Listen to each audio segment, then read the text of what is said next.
Ladies and gentlemen, boys and girls, welcome back to another episode of the TPN podcast. It is I, Adam Yuhan, your host. We're doing a video podcast or vlog or whatever the kids, millennials call it these days. This is our first one with guests that we're actually going to do. I've been starting to do some videos on Facebook Live and seeing what the reaction is. Obviously, there's some people out there who can't stand to see my mug. There's others who actually enjoy it, and those people are crazy. But maybe it's just the sound of my wonderful voice or the fact that I'm trying to just deliver some cool pilot networky information to you today. So I am joined by two of our fantastic members and some of our newest partner sponsors from UpgradeStay, Justin and Chloe. I'm not going to murder their last names, but I'm going to try. It's Justin Whelan and Chloe Zahara, right? Am I right, guys? Good job. Okay, cool. Hey, look at that. Not that I didn't practice or ask them beforehand, but either way, they are the principals and the founders of UpgradeStay, but they also have some really cool backgrounds in aviation. And then they turn into these people trying to help other people out. Justin was an F-15 pilot in the military, obviously the Air Force. And Chloe is a flight attendant who started off at one airline and then moved to another. I'll let them tell you their stories. I want to welcome them to not only the Pilot Network, to being partner sponsors, but to the podcast. How are you guys doing today? Good. Pretty good. Glad to be here and glad to be working with the Pilot Network. Yeah. Awesome. Well, first things first, they're out on the West Coast. So they're in like the nice, sunny, beautiful, whatever. But were you guys affected by the earthquake at all? Do you feel anything, or are you guys way out away from that? Oh yeah, my car was like shaking left and right when we were in it, but Okay. The house was undamaged when I got back home. Okay, good. Chloe, everything's okay? I was in Minnesota. Oh. Friends and family. So I got it over social media. And I was Okay, good. hopefully Well, my ear didn't fall, but everything's good here. So. okay, good. I'm glad no damage, everything was okay. I was out there for the earthquake myself, but I was just in a hotel, and I just left the next day and said, "Wait, man, I hope everything's all right around here." But it seems like everything. I saw your Facebook Live or your video that you had. Oh, yeah. Okay. Yeah. My little video. Yeah. That was in the morning after, when I was like, oh, you know what? I better do something it was the easiest way to tell mom and wife and kiddo that, hey, dad's fine. Because I don't even think they do the little check-in thing. But here we are. We're fine. Everybody's good. And we have some pretty cool stuff that we wanted to talk about, because I think one of the things that's been problematic that I've talked to a lot of folks about recently. In fact, I just ran into a guy who was coming back from New York, and he was going home for one night to see his wife and his kids. But he said, man, I'm going to get home. They're busy today. They're doing stuff. I'm going to go home, cut the grass and whatever. He said, but you know what? I just don't want to spend another day in the crash bed. And I said, yeah, man, I totally know that. So we'll get to that later on. Let's start off with you, Justin. F-15 guy. We said you commissioned back in the 90s, mid 90s, late 90s. How did you first get into aviation? Where was your first interest in becoming a pilot? My dad had a little Cessna. I grew up in Oakley, Kansas, real small farm town. And so I liked that, but what happened is I visited the Air Force Academy when I was a kid. And that was my ticket out of, farming didn't really seem like the career that I was destined for. And so I was super excited. I actually toured all of the service academies and got into the Air Force Academy. And from there, it was just a straight line in terms of, you graduate, you get selected for pilot training, and then you become a pilot, and then, you do well and you get selected for fighters, and then you get an F-15, and it all just kind of happened. I think from the time I remember putting in the little application to the Air Force Academy when I must have been 17, and be like, oh, this is a big, and then I got accepted. And I think everything else beyond that in some ways was out of my control. I just did the best I could along the way, and then became a pilot, and it was a fantastic career. I just was fortunate to be able to, try and do something else afterwards as well. So, yeah. Oh, well, I think that's the thing. I was just talking to about this with another friend of mine, military guy, entrepreneur type. one of the things we both discussed was how we think there's a dearth of individuals who just don't have that next step in mind after they get out of the military. They're not quite sure what their talent is. They're like, well, I fly airplanes, or I'm a logistician, or I was a group commander, or whatever the case is. But that's not a talent. That's a position that you learned. That's a job or a vocation that you may have done. That's not necessarily your talent. Your talent will take you to do that. And I think what you guys did was you took your talent and moved on that after you did what you did. So Chloe, where did we talked about it before. Chloe wanted to travel the world. So where was the first destination you wanted to travel to when you said, I'm going to be a flight attendant and I'm going to go see the world? So funny you asked that question. So when I got out of training, you get 6 days to move all of your items. I was going to be based in San Francisco, and I was living in Seattle at the time, so I chose to commute, especially for the expensive reasons. But they gave you 6 days, and I was like, I don't need 6 days. And so I called my brother, and I go, hey, do you have your passport? And he was like, yeah. And I was like, it's Oktoberfest in Munich. Let's go for the weekend. It's on my first flights, benefits, everything's all ready to go. You're on the benefits, let's go. And so he was like, okay. And so he was living in Oklahoma at the time. We met in Chicago. We flew over, got seats, flew over, stayed for the weekend, got on the flight back, and I actually had to jump seat back from Munich to Newark, landed back into Newark, and then showed up, I think 2 days later, and started my career as a flight attendant. Wow. So for those of you who don't understand what jump seating would be like, especially even the pilots who think, oh, I kind of know from friends of mine, especially military guys who have no idea what that means.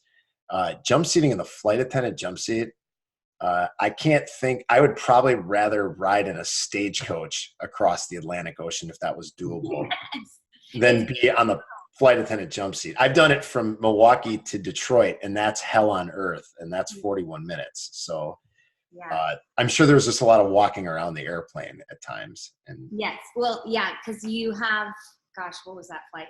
7 or 8 hours, and they had a little area for their crew rest, but I only got to sit in that for like an hour. So the rest of the time it was walking around because they were having their crew rest or trying to stay out of their way. Carts are everywhere. People are asking me questions, and I'm like, I'm brand new. Like I just started, and also flight attendants are like, you are crazy in the fact that you just non-rep and now you're jump seating and you just got hired.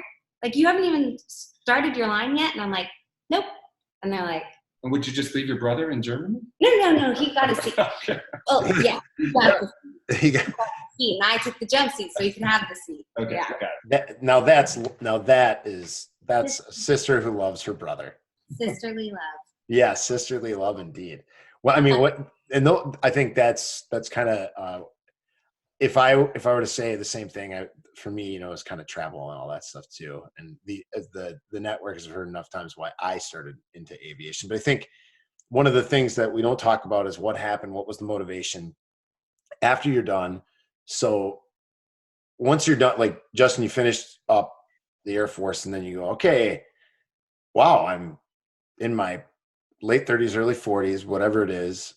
What the hell do I do now? I don't necessarily want to be an airline pilot. I don't necessarily want to go work in the corporate world. I don't know what I want to do. How do you go from badass F-15 pilot to, all right, now I'm going to sit home and pick up woodworking or golf? I mean, I like both of those things, and don't get me wrong, but there's almost got to be a little bit more something else there to sink your teeth into. How did that come about? Yeah, well, it took a long time, because I thought I would be able to find a good job and find something really interesting. And, honestly, I left the Air Force 10 years ago, and I've done some really interesting jobs between now and then, and I've got to travel a lot. But this is the first thing that I thought, oh, this might have been worth it for leaving the service. And, because what happened for me is I applied to business schools before I got out. And I got accepted to Harvard Business School. And I was like, okay, that's good enough. I'm willing to give up what I've got to do it. Because I mean, it's a, you know, a prestigious thing, and it was a really good experience. No big And I deal. thought once I was there, then I would figure out what I was going to do. Yes. Yep. It doesn't work, man. You do not figure out what you want to do at business school. Or it didn't for me. I didn't see it happen for a lot of other people. It's just everybody is like, well, I guess I'll go into consulting because it's a highly paid job and you travel, but it's really, you know, long hours, and a lot of people are unhappy in that career. And I got a job at a big consulting company at BCG, and it wasn't a fit because I was asking the question you are, which is like, I gave up my F-15 career for this. Yeah. And it was rough. It took a long time to find, you know, what you want to do. And I think everybody that leaves the service for any sort of a career where, you know, you're performing at a really high level or you're in some sort of elite group in your 20s, it's hard to do something different in your 30s and 40s, especially because what you need to do and what I needed to do, and I didn't know it, was do some other jobs where I was kind of at the bottom, you know. Yeah. Learn how to do sales. You know, I did a lot of sourcing for this consumer products company here in San Diego, and I traveled to India, and, you know, I was driving on dirt roads, going to factories, you know, similar feeling like, I don't know if leaving the Air Force was a really good call. Yeah. But all of that experience ended up being really, really valuable when Chloe and I met and we decided to start this business. And then the connections you make in business school are also super helpful at the point you're ready to do something like we're doing now. You know, business school as an experience is really helpful now. It really wasn't in like the 8 to 10 years afterwards, except for the fact that, you know, I got a good job right out of school, and it's kind of this good resume thing. But, you know, you can also be over-experienced. You know, they're like, you know, you're an F-15 pilot and you've got a Harvard MBA. And you're like, I just kind of want an entry-level job at a tech company so I can learn how to do things. Yep. You're not really who they're looking for, Nope. you know? And so you got to go out and get experience at a low level I think, in some other career that interests you.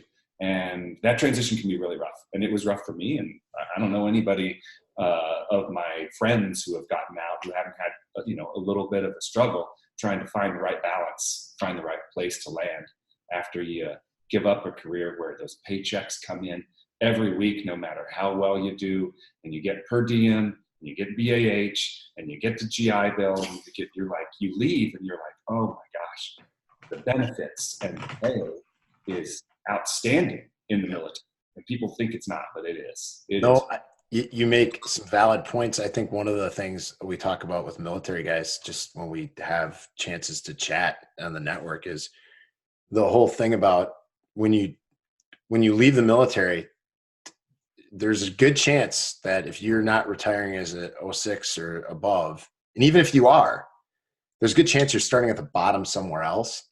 And you have to get over the fact that you're not in the same position. You're not the big fish in the little pond anymore. You might be a big fish still, but you might be in a huge pond, or you might be the little fish in a very big pond. When you get hired in an airline, you go to the bottom and you start your labor. Now, you used to be management when you were a pilot in the Air Force. Yeah. Now you're labor, and you're a bottom feeding number who has no seniority and gets no holidays off and all that stuff.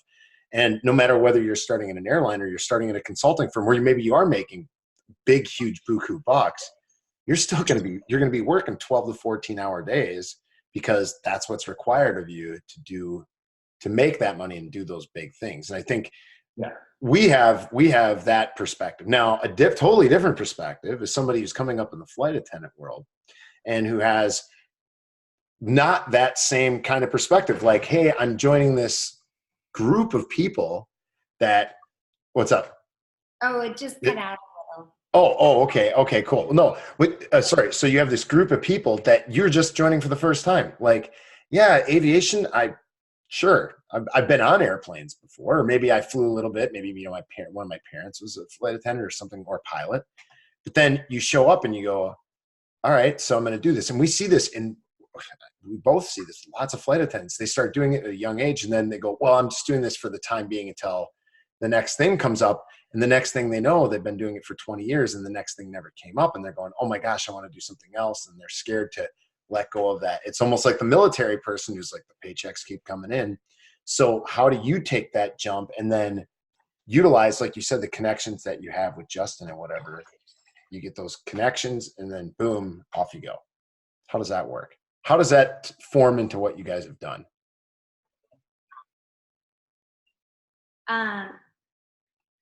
Yeah. So, okay. Sorry. It cut out. You're a little frozen. So Okay. I missed a bit of the question, but it was about flight attendants being in for a long time. And then how does it connect with meeting with Justin? Sorry. Yeah. No, that's okay. Hang on. So I'll just do one of these there. That should help out. I'll restart. So Yeah, I just kind of want to repeat that whole question because your audio was cutting out a couple of times. No problem. No problem. So yeah, I think one of the big things that we have it's almost a mirror image of what happens to military folks, but in the flight attendant world, like you started and Chloe, just to verify in your background, you didn't have a lot of aviation experience, right? You weren't a private pilot, you weren't any of that. So zero. Yeah. So for those of you who are listening and not watching, she held up the big zero sign. So she had been a passenger, but never, that was it. So you go into this world, and we know plenty of flight attendants who say, oh, I'm just going to do this for a couple of years, travel a little bit, and then I'm out. And then you meet some flight attendants who said that 30 years ago, and they say, hey, this is a great job. But then, and other ones you talk to, and they go, but I always wanted to do X, and they just don't want to make that jump. How does somebody like you going into a job where you say, I have no experience, and I'm going to go get this crash pad lifestyle that I'm just going to try out? And we can talk right about that, because this leads right into the question is, how do you put it together where, okay, I'm a new flight attendant and now I want to start a company called UpgradeStay and not live in a crash pad anymore? Like, how does one go from that to boom, here I am? Right. Yeah. So I've always kind of had like an entrepreneurial bug in myself and my personality. Part of my business degree was actually entrepreneurship. And so from that, I'd done a few little things here and there, trying to do little business things before I started as a flight attendant. And they didn't really get connected or, come to fruition, so to say. Sure. When I became a flight attendant, I was like, this is an amazing job. I really love it. And after a couple of years, you kind of get in this groove of, it's the easy peasy. Oh, I come to work, I check in, I greet people with a big, huge smile. And I'm like, hey guys, everything's good. And then I'm done and deplane a whole aircraft. But then at the end of the day, I'm kind of like, well, what did I get from that? I just like, it's awesome. It's great to meet people, but I kind of wanted a little bit more. And so beyond the wanting to have more like involvement, like with my brain and doing creative, fun things, I also kind of did it out of necessity as well. Because when you start as a flight attendant, now when I very first started, it was with Alaska, and it was, I think, $16.50 an hour, and that was 7 years ago. And luckily, and obviously we know this in the aviation industry. Obviously, it's for flight hours. It's not for your actual hours that you're at work, and so you're getting paid pennies, and you're having to go to training, which you have to go to training for each airline, obviously, as you come into. And those trainings are 6 to 8 weeks unpaid. And then you have to buy all your uniforms and everything like that. And then how the pay schedule works out, you aren't really getting paid for a month or two after you actually start working your reserve line. And so it's just brutal where you're trying to hang in there and starting as a flight attendant, and then trying to also, I was like, okay, well, what else can I do to maybe make a little money and things like that. And so that's kind of where I got started with the crash pad. And I was like, okay, well, maybe I can make a little money as well as save myself some money by having. So why don't you explain your crash pad? Because let's talk about that, because that is, I think, such a unique, just to jump from, hey, I'm here, now I'm going to own one of these things. How did that jump work? Yeah. So when I got hired with Continental and I was based in San Francisco, I had nowhere to stay, but I luckily had a cousin that lived in the Bay Area. She happened to live on the East Bay at the very end of the BART train system stop. So that train would take you to the airport, which was great. Didn't need a car, left my car and pretty much all my belongings in Seattle, and I commuted down.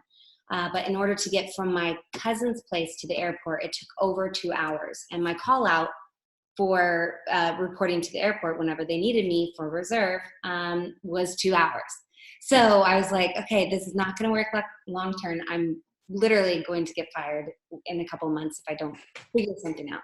So I looked at these crash pads, and everyone had, there's multiple crash pads around, but they were booked full, like waiting lists of flight attendants and pilots wanting to get into them. And so I was like, oh my gosh, well, what am I going to do? And so scraped every penny I had, and I went to, I got a lease on a place, and I went to IKEA, and I bought 7 bunk beds and furniture, dishes, everything you could need for 14 flight attendants to live in a 3-bedroom, although the third bedroom was like a den. So it didn't really have a door, but we could fit in there. So it helped with costs and keeping it low, and 2 bathrooms, and it was for 14 flight attendants. And I had a list of like 30 people who were like, can I please stay? I'll sleep on the couch. Like, I don't care. I just need somewhere. And I was like, no, I'm so sorry. I had to cut it off because there was other ones that were getting really overcrowded because there was a lot that were flooding in, they were just trying to really build up San Francisco. And so I only stuck to the 14. And yeah, we'd stay there and we'd sit on reserve, and it was all reserves in the very beginning. It was brutal, but it was an experience. And I actually ran that for about 2.5 years.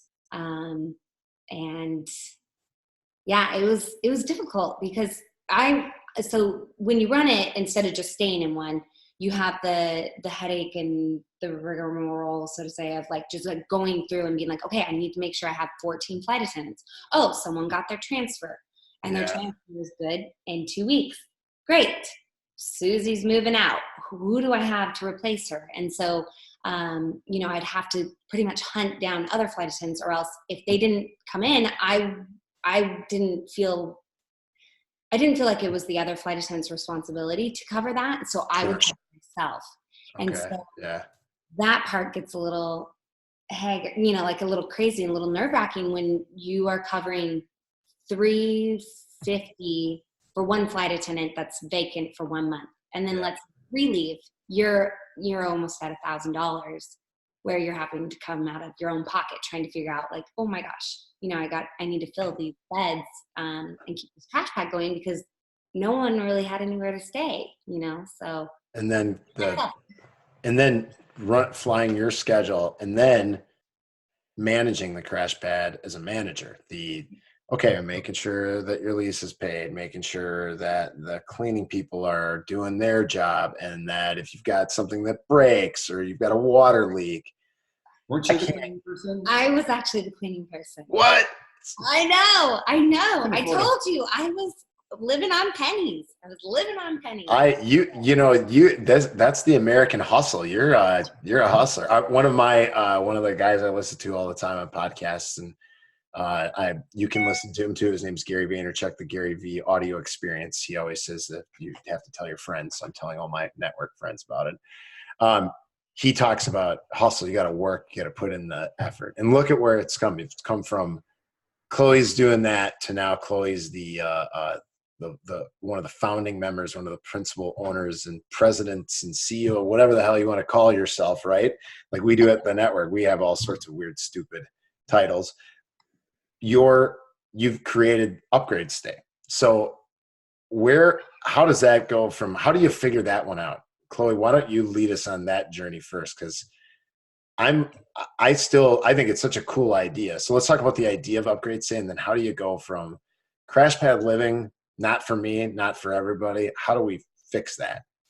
Mm-hmm. Yeah. So, like I said, I only did it for about 2.5 years, and I distanced myself, and from that, I was able to kind of stay I transferred out, and I was in LA for a while, and then now I'm in San Diego, and so it wasn't so much on my radar like at the moment in time when we got and connected and everything. And so You want me to? what was I going to say? Oh, well, okay. Yeah. So, let me think here. Yeah, you take over, because honestly, it was Justin's idea to get it going. Yeah, well, it started out as a bad idea, because what I had, I have a lot of friends that are airline pilots, sure, and I knew about crash pads, and I had seen a lot of the success of all of these co-living spaces in San Francisco. We Live and Solar City, I think. Star City. And anyway, there's just the success of these urban co-living spaces that are like high-end apartments, but like with kind of dorm style living, where there's just one kitchen and one shared living space, and a lot of bedrooms. And I was like, oh, that could really be a better crash pad. And maybe this would work. And I started doing a bunch of research on this. And the best thing that happened is I talked to my friend Jesse, who was a pilot at United. And I was like, do you think this is a good concept? And he's like, I think it might be. But he's like, I got to tell you, you got to talk to some flight attendants. Flight attendants have the big need. He's like, you're focused on what you know, which is pilots and, your friends, but you need to talk to flight attendants. And I had met Chloe at this birthday party. And so I called her up and I was like, Chloe, I've got this idea. And it took us like months to get together. Yeah. And she came over to a dinner party that we had at my house. And I said, hey, I've got this idea. And she's like, why are you asking me? Did you know that I ran a crash pad for 3 years? And I was like, no, that's amazing. That's a perfect person to do research. Yeah, it is. Wow. And also, she's clearly an entrepreneur, and so we researched it for like a month and a half, 2 months. Yeah. And what we were trying to do at the start was a better crash pad. And Chloe's like, crash pads kind of suck. Do we really want to do, and the other problem with it is that it would have been a real estate business, and it requires a ton of capital. Yeah. And you can't get people at this point in their careers to pay the kind of rents that the urban professionals are paying for those spaces. Co-living spaces in downtown San Francisco and New York are nuts expensive. And we're never going to get that kind of rent from an early career flight attendant. It's impossible. Or from any pilot, because they're the cheapest people on the planet. There's another factor. Yeah, I say that in somewhat jest. I think most of us know that sometimes we can be a little lean in the pocket, but yeah. Yeah. So anyway, we just went over and over about like, well, there's clearly a problem here, and what else could we do? Is we take it from another angle. And so the angle that we came to, and that is the business now, is, we are a hotel booking service. So we're negotiating affordable rates on behalf of aircrew from all the airlines to try and get private stays at hotels down to sub-market prices. With the option to share a room with one other aircrew member that can cut the cost of a hotel stay in half. And so for people who use their crash pad on average, say 5 or 6 times a month, the cost of a half-price hotel room is about the same. And so that's kind of the big concept, is we want to move everybody that's in crash pads into hotels, and make it as affordable as a crash pad. And so it kind of came through a little bit of serendipitous meeting of Chloe and I, and knowing about what I believe is a really acute problem. I mean, Chloe has said this multiple times, adult professionals should not have to be living in hostile conditions with an EL. No, and an ILE too. They're both. Good one. And so, can we provide a service that allows a much higher quality, sleep solution for, commuting professionals than the options that are currently out there? And that's the whole vision behind what we're doing. And so, then Chloe's experience kicked into high gear because she's done a couple of other kind of startup things on her own that we haven't even talked about, while she was a flight attendant, before she was a flight attendant. And she's like, okay, I'm just going to build a website.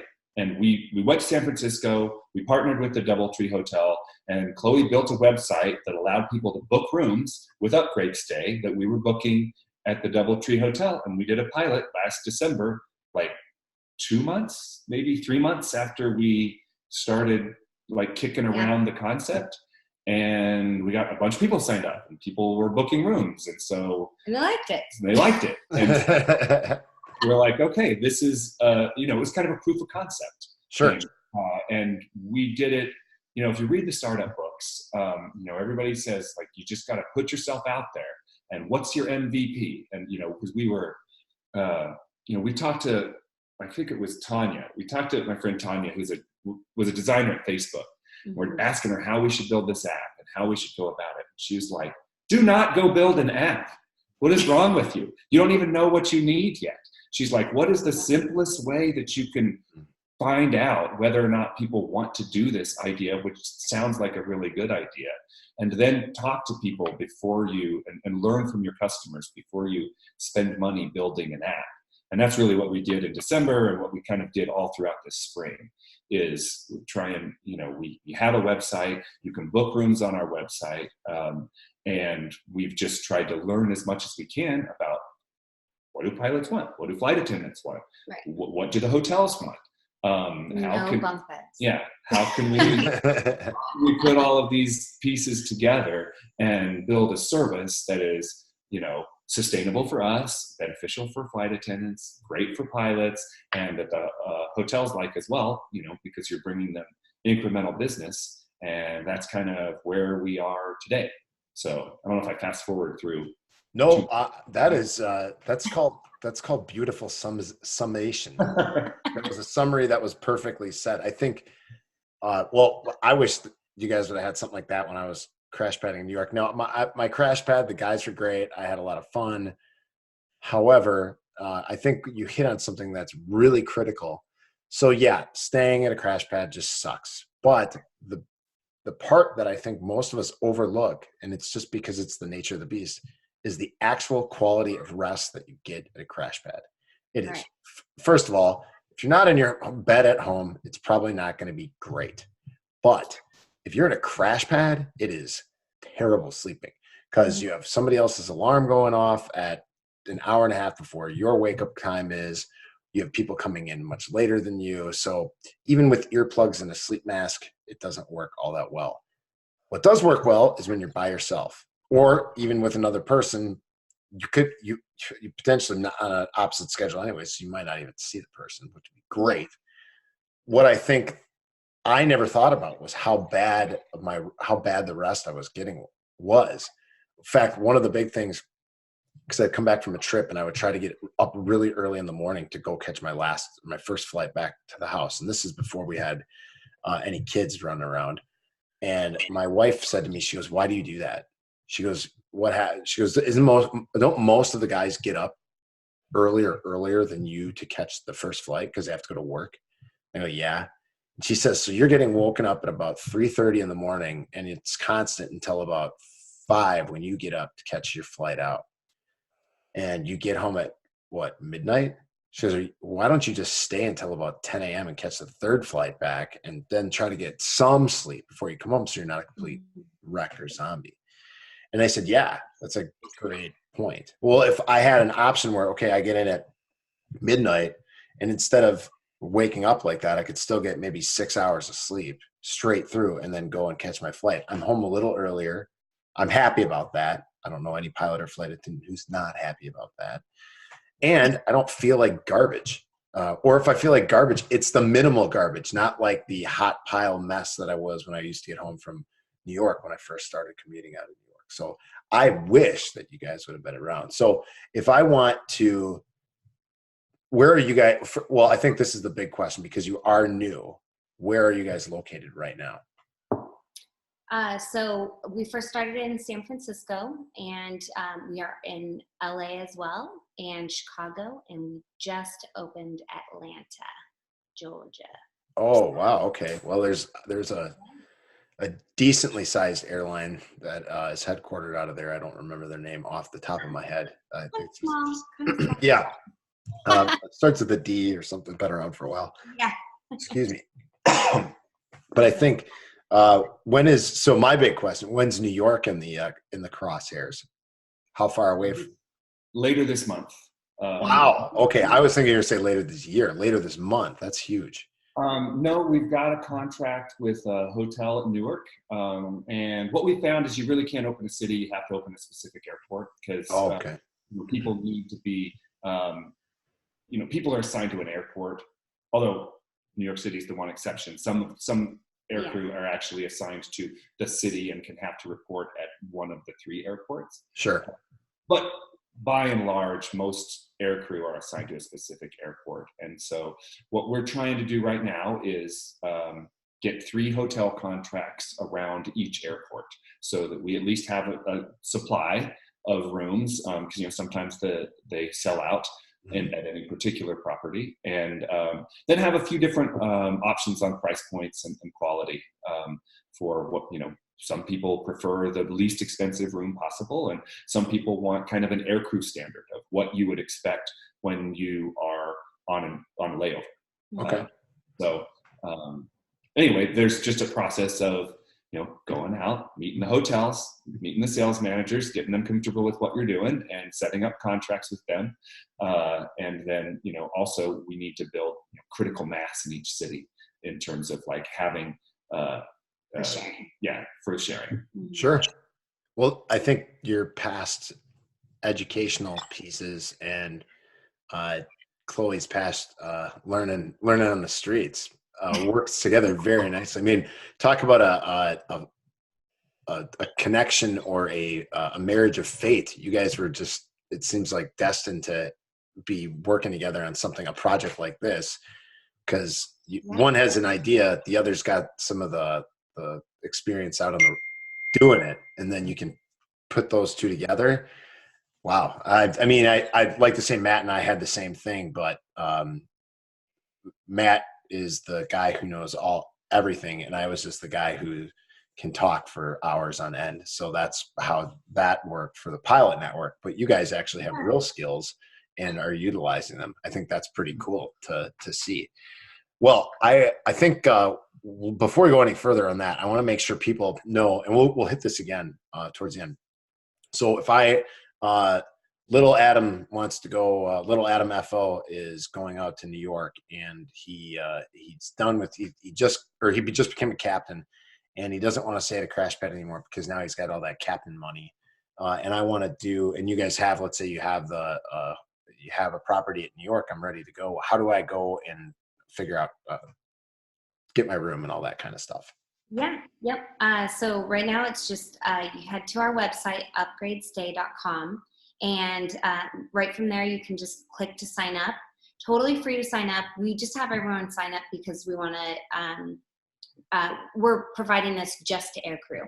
And so it's an exclusive membership, kind of like how you guys have, but again, totally free. And then from there, you just do a quick verification. We can verify you just using your driver's license and your information, and then we can verify that you're aircrew and approve you, and then you can just go to book now and check out whatever type of hotel you want and whatever night, and that's it. Easy. That's too easy. I thought it was going to be way more difficult. You're supposed to be more difficult. No. It's going to sound like, because then I was going to have to go and I was going to have to say, okay, explain. But now that's it. Go to a website, verify, sign up. Technology, man, it's driving me nuts. I can't. Everything's too easy nowadays. Well, I mean, if if a bunch of pilots and soon to be other aviation professionals can't figure that out, I don't know what more to help them out on. I mean, if I can figure it out, then you can figure it out. Not you, Chloe, but other people. It's in our business plan. We have this page called Competitive Advantage. You're supposed to have it. And one of the bullets is simple and easy to use. Yeah. Is the needs of aircrew. Right? Yeah, absolutely. I've said this for years. So it's so funny because pilots in general, I would say more specifically pilots than flight attendants, but pilots, they want, when it comes to their profession, they want it to be as simple or simplified and as easy as possible. Break it down into checklist form. It doesn't matter if it's a very challenging concept, but if you simplify it, aircrew love it. If you put it on a silver platter and say, so like a guy's trying to get a job or a girl's trying to get a job at a certain airline, and you put it out on a silver platter and you go, do these checklist steps. They will fork over whatever money. They don't care. They'll just do whatever it takes to get to from point A to point Z and go through all the steps. Now, if they have to rebuild their deck or do foundation repair, they will find the most challenging way to do it themselves, not spend the money on it, whatever the case is. And I'm going, you know what? Because I am the prime example of that. And finally, I just realized, I'm like, you know what? I'm going to start using my money to gain back my time instead of the other way around, using my time to gain back my money. I said, it's been a huge quality of life improvement for me. So you guys are making that quality of life improvement for aircrew members like myself. And once you guys get LaGuardia JFK in the wheelhouse, I will be full on using that. So I appreciate that immensely. As soon as you guys can do that, sign me up. So I actually have a question for you on that. And maybe this is exactly what you're answering, but I have a friend who said, once you've got reliable and inexpensive lodging in San Francisco, and he's based in Houston, I'm going to start bidding out of base because I can make more money out of San Francisco than I can out of Houston, but I'm scared to book it or to schedule it because I might get stuck on a night when hotel rooms are $600, which they are all the time in San Francisco. And so I was like, oh, maybe he's like, yeah, I think you can grow the commuting market. And it was something I didn't even consider. I was just curious if that resonates. No, it does totally. So think of it this way. I'm a commuter. So I commute whether I'm going to be commuting to New York or to another base. I'm going to be commuting because I live in Milwaukee and there's no base here. And my airline doesn't have a base that I can drive to. So if I bid, I can, in New York, being in New York specifically, is the almost every airline is like that. It's the most junior base. So what could I be in New York that I can't be anywhere else? A captain. And I can make a lot more money as a captain than I can as a first officer. So if I could bid captain and I can be guaranteed that I'm never sitting in a crash pad. And instead of now, if I want to be alone, and I'm willing to fork out a little bit more money to be alone for 7 nights or 8 nights a month than being in a crash pad. Oh, you just made my decision a lot easier to go, I'm going to upgrade because I don't have to work, because you just made the worst part about my commute a non-factor. So now instead of having the stress of going to the crash pad and getting in at 3 a.m. and being the ass who wakes everybody up, I can just roll into my hotel room. I've got my gym. I've got whatever. I can work out. I can get some sleep. I can take a shower and not worry about, okay, I got to put my name on the board. Make sure I got a time slot. Like, I don't have to worry about any of that stuff. So we're adults, people. Yeah, I'm an adult who makes a fairly decent living, and I'm waiting in line with my towel over my shoulder to brush my teeth. I mean, and the guy I'm waiting for is 10 years older than me. I mean, my goodness, I don't want to do that anymore. And now, does that sound like I'm an entitled person? Maybe. But personally, I've done that. I've done all this in my life, and I don't want to do it anymore. And I think that if you don't want to do it, you've got an opportunity now to do the opposite of that. And I will say, I think everybody should do crash pads for like maybe a month, just so they have the feel of it, and then they will never want to do it again. And I can't see how that first of all, I can't see how you guys aren't going to have every major airport except for maybe Minneapolis, because everybody lives there. Almost nobody commutes to Minneapolis. Everybody lives there. But other than that, this is going to be such an opportunity for all of us. In fact, I was thinking when you guys said air crew only, I'm going, I think your model is so big. My cousin used to commute from Orange County to New York. Orange County to New York for 3 years, and he wasn't a pilot. Right. And they only paid for the first 6 months of his staying in Manhattan. And then he ended up sleeping at his buddy's place and kicking a little bit of rent, which he felt he hated that. But I mean, this is opportunities galore, and he wasn't going to afford, he was making a good deal of money because he was an executive, but still when you're commuting from Orange County to New York and you're throwing in a gargantuan sum of money to stay close to your building, it ain't worth it. So I think, I don't want to say I like being part of exclusive clubs, but so I don't want you guys to change that. But man, you guys have a really cool business model, and that's awesome. So for those of you who missed it, UpgradeStay.com, go there, get verified. It's easy to do, as Chloe said, and then book your room. Boom, done. That's it. There you go. I don't know what more you want. And can you tell them where they're the cities again? So we're in San Francisco, Los Angeles, Chicago, and Atlanta now. Okay. And New York is coming down the pipeline soon. All right. Awesome. Well, let's start to wrap up a couple things here. I wanted to, since we talked about UpgradeStay and how you guys are blowing the world up of how to commute and how to sleep. I think one of the things that I like to ask everybody who comes on the podcast, because whether they're an entrepreneur, they're a career aviator, they did something totally off base that's nothing to do with a lot of what we do.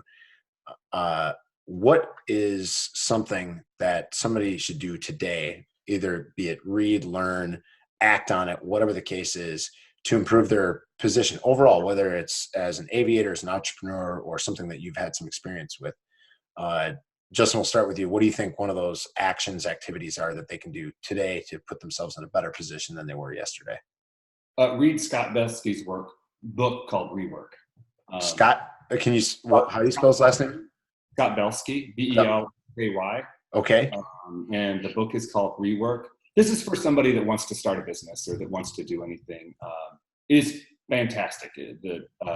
One of my developers gave me that book right when we were starting in December. And it's worth as much as, going to business school. I think it's just got a lot of stuff in there. It's really short. It'll take you about maybe a day. I really like their approach to, just get out there, get things done, try things, just go out and try it. Scott Belsky, Rework. I'll have to put that in my list. And if we get show notes that are halfway decent, we'll try to put them in there. Sometimes we do, sometimes they stink, but we'll try to label it somewhere. So maybe on the app, people can go take a look at what we said today. But yeah, I love it. Scott Belsky, Rework. So go out and read that. Justin says, do it now. And it sounds like one of those things where whether you want to start a business or not, it's about just getting out there and acting on certain things. And I just looked it up. I mean, it's just in general, in terms of like for us starting this business, one of the things I'm glad we did was just, we had an idea and we tried it. And it's one of these concepts that, like, when you explain it to other people outside of aviation, they certainly didn't get it in November. People were like, "You're doing what?" And we thought it was a good idea, and we really launched probably before we were ready, Totally. in terms of like, we're barely incorporated. I don't even know if we were incorporated as a company. Delete this. Yeah. No, we'll leave this in. That's not a big deal. The government, no, I'm just kidding. But, I'm really glad that we moved at the speed we did in December, because the learning we got at such an early stage has been so helpful in terms of like figuring out what we really need to do to create a business that, an investor can get behind, and that, we can build something that is really scalable and that helps people exactly like you say. Yeah, that's I think that's pretty cool. I love stuff like that.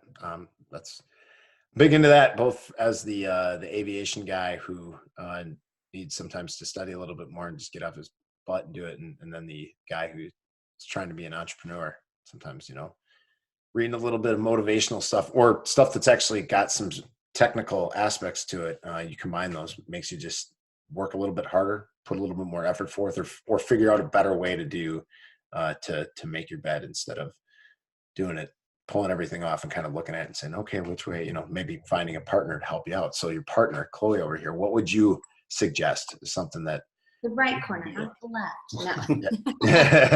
that you need to do today to improve your position? Yeah, so I know it's kind of funny because I was going to kind of chime in and say the same thing of just like actually getting out there and doing things, more so from like the flight attendant standpoint of, a lot of us get really involved into our work because this aviation type of position, like the pilot and flight attendant positions, are so time, like what's the word I'm trying to think of?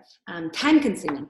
They're so time consuming out like beyond just your working hours, because you have to schedule yourself. You have to bid for your schedule. You have to then trade your days or your trips. And then you have to get to and from work. And even just if you live 10 minutes from the airport, it's going to take you over an hour to get into that work. So beyond just the few hours that you get paid in flight, you are doing a massive amount of time and energy towards your job. And a lot of people get wrapped up into it. And the drama and the mundane all day, every day type of situation where when they get out of it, they don't think about anything else, and they're just wrapped up in their career. And they, like you said, in a blink of an eye, it's, oh, I'm starting, this is my first year, and now it's 20 years in, and you're like, what have I done? I haven't done anything. And so I would say just kind of taking a step back from your current position, if you are a flight attendant or pilot, and just going like, hey, do I want to do anything outside of this? Part-time, full-time, more than full-time, than outside of this. And because with our like our job and our schedule, you totally can do that. We have such a crazy schedule that you have the opportunity to do something that you want to do. It can be anything. So I just tell everyone, get out there and just try and do something, or just learn about something different that you never really thought that would, be entertaining to yourself or think that you'd want to do, but you try it and then you go down that path and boom, you're a real estate agent or you're starting a company that you never would have thought of doing had it not been just trying to think outside the box. I can chime in there on that one. I met a flight attendant 6 or 7 months ago, and she is a novelist.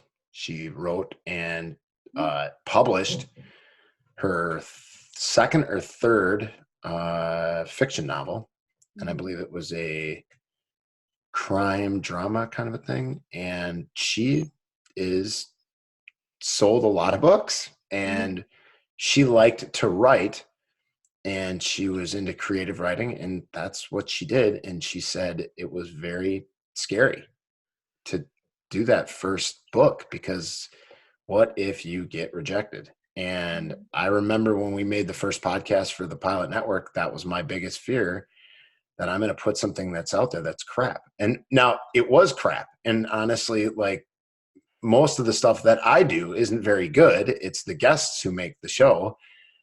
But you have to just accept the fact that you're at least doing it, and not everybody is going to do that. And if you give it a try, you'd be surprised at the response you get, because what did they say? Fortune favors the bold. So just try it. You may think it's the dumbest thing in the world, or you may think everybody else thinks that, but you want to give it a try, do it. Do it and don't look back. Have fun with it. And I think that you guys are doing it, and UpgradeStay is going to be something that is going to take over in the world of how to get a little bit better at commuting and how to be a little bit more rested when you go to work. So I'm going to last question for both of you. And I forgot that we call these, it's my little cheese ball idea. We call them memory items. We used to call them boldface in the military. It's stuff that I want people to remember coming away from the show. And obviously the first memory item is to go to UpgradeStay.com and check out what they're doing over there and how it can help you benefit from your career and possibly make a lot more money if you want to utilize it for that, which is a great way to think about it. The second memory item is go read the book Rework by Mr. Belsky, Scott Belsky, I think his name is. And then so I also have a correction on that. I was doing a little research because I thought I crossed my wires on the book. Scott Belsky wrote the book The Messy Middle, which is also a really good book for Rework is like Heinemann. It's two guys. Anyway, so we might need to clarify. Yeah, we might want to clarify that. I'll rework it and clarify for everybody, so we'll be good. Want me just to answer the question again? No, that's fine. That's fine. Right. No, we'll use the whole thing, and I'll make sure that it gets written out correctly. So, okay, yeah. So go out and read the book Rework. Yes, that one is number one on my list. And then the other book that has been helpful for us is called The Messy Middle, and that's about all of the years in between starting and either being successful or deciding to shut down a business. And there's usually like 4 or 5 years, and nobody writes about all the ups and downs on those. And we're at the very, very beginning of that.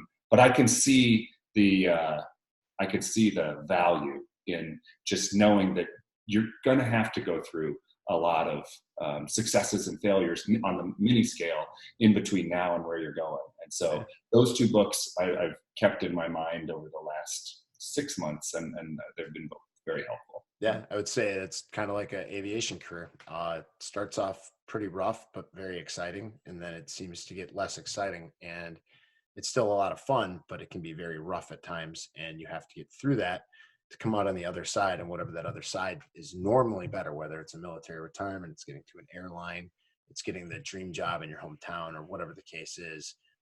But that's part of the aviation career. And then it's finding, and I actually did a podcast that I don't know if I've released it, and I'm not sure I'm going to.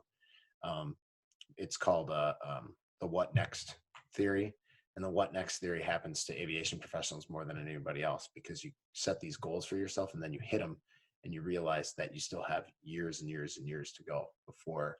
It's really challenging. Like a lot of Air Force pilots, for instance, and my goal was to get my wings. Well, I got my wings.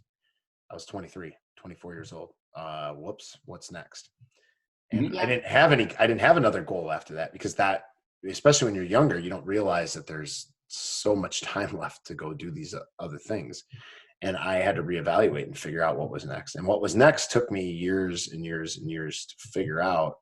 And personally, I figured out I wanted to be a dad, and I wanted to kind of change my perception on what I did personally. And then the second piece was professionally. I said, okay, I want to get to an airline. Well, I'm there now. I'm at the airline I wanted to be at. And then, okay, what's next after that? And then I said, maybe it's to grow this business and do some different things and help people out in a different way than I ever thought about. Now I'm able to set these goals off in the future and say, okay, I want to do this, I want to do that. And now there's too many, and I have to pare them down and say, okay, no, let's focus on a couple.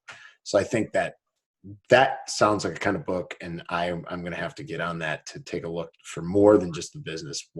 Because business applies to life in so many ways. I think it's funny that way.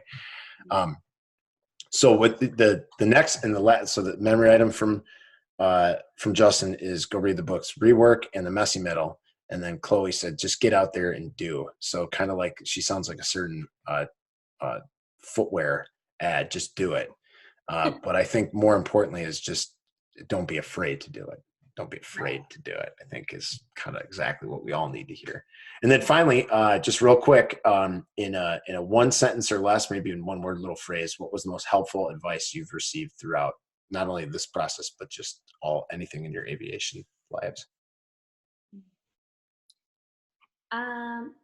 More applies to aviation, but overall life is you never know where someone's come from during the day when you meet them, and where their attitude is coming from, whether it's like really happy, but more so the negative ones. Mm-hmm. So, just kind of taking that always into consideration every time I meet someone, I think is really beneficial in business and definitely as a flight attendant. So that sounds like something I'm going to tell my daughter when she gets older. I need to hear that one again, because hey, everybody, remember, you don't know what the person next to you, they may be having a pretty bad day and they're living through something that's really torturous to them, and they've got to be somewhere they don't want to be. So give them a break before you judge.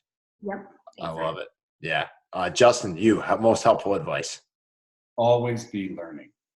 Yeah. Just constantly like find something. If you're in between careers, or if you're a pilot, or if you are, and you're thinking, gosh, now I have all this idle time, what can I be doing?